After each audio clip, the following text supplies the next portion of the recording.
Assalamualaikum warahmatullahi wabarakatuh. Alhamdulillah, syukur kehadrat Allah, dapatlah kita bersua muka di dalam PDPC atas talian iaitu PDPR. Okey, hari ini Ustazah akan mengajar pelajaran Jawi. Sebelum kita mulakan pelajaran, marilah sama-sama kita menadahkan tangan untuk bersama-sama membaca doa belajar. Okey, sama-sama kita tadah tangan. Bismillahirrahmanirrahim. Allahumma ftah alaina hikmataka wanshur alaina min khazaini rahmatika ya arhamar rahimin. Amin. Suka Ustazah ingatkan pada anak-anak Ustazah.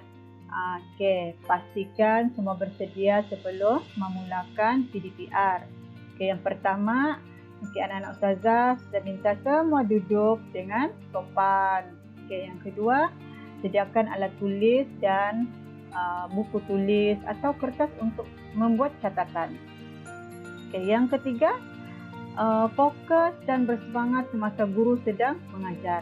Keempat, bersedia dan ambil maklum lebih awal akan tajuk yang akan dipelajari pada hari ini.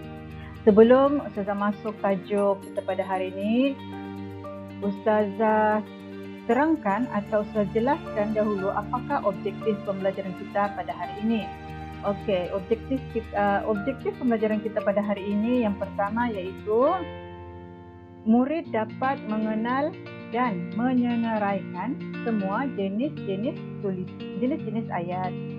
Okey, objektif kedua, murid dapat menyebut dan membina ayat penyata daripada jenis-jenis ayat.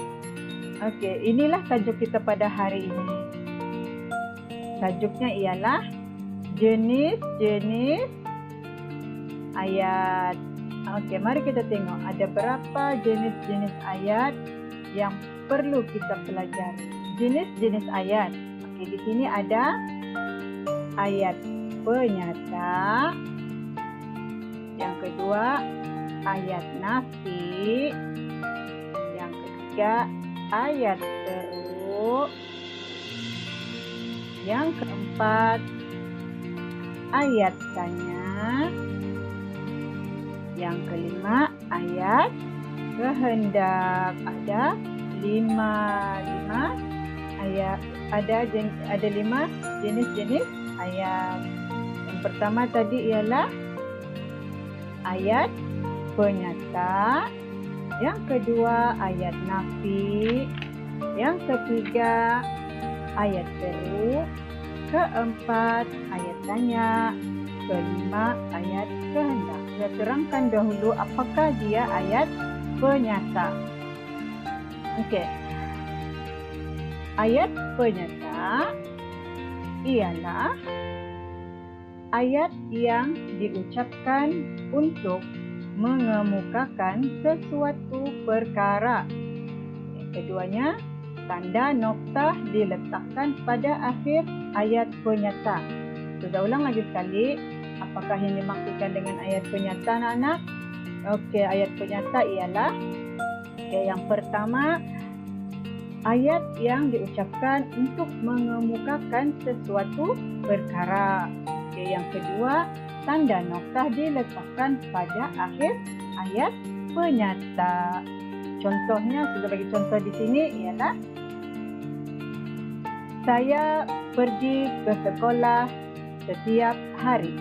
Tanda noktah di belakang. Sudah ulang sekali lagi ataupun ayat yang paling pendek. Saya suka baca buku. Saya sayang guru saya. Contoh, itu adalah ayat penyata. Okey, anak-anak faham apakah yang dimaksudkan dengan ayat penyata?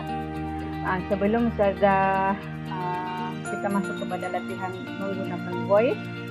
Okey, hari ini saya simpulkan dahulu apakah kesimpulan untuk pembelajaran kita pada hari ini. Okey, untuk kesimpulan kelas kita pada hari ini ialah murid dapat mengenal jenis-jenis ayat. Yang kedua, murid dapat menyenaraikan semula ayat jenis-jenis ayat.